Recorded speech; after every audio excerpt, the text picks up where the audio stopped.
Талас областында Pfizer жана Verasal вакциналары жетиштүү, бирок вакцина алганы келген жарандар жокко эсе кооптуу илдет дали болсо катталууда.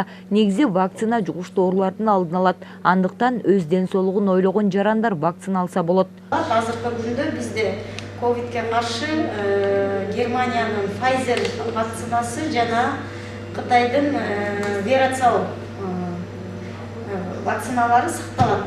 Pfizer вакцинасы көбүнчө Европа өлкөлөрүнө чыга тургандар алышууда.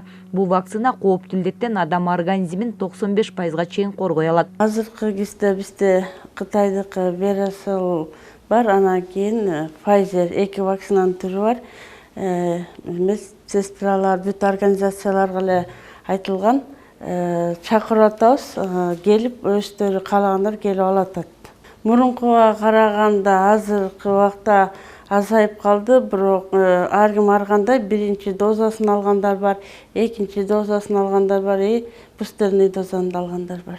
Талас облустук үй бүлөлүк медицина борборунда эки түрлүү вакцина бар. Андыктан жугуштуу оорулардын алдын алам деген жарандар вакцина алса болот. Негизи кандай гана оору болбосун, анын алдын алган туура. Сыртка чыгам дегендер болсо суранып кетет элек. Ушул азыр вакцина түшкөн учурда эмделип алсаңыздар, кээ бирлер көбөй жараткандардын көбү Бишкекке барып болуп эмделип келишти.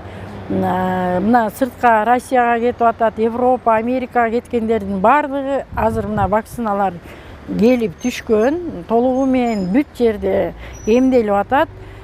Ушуга чакырып кетет элек.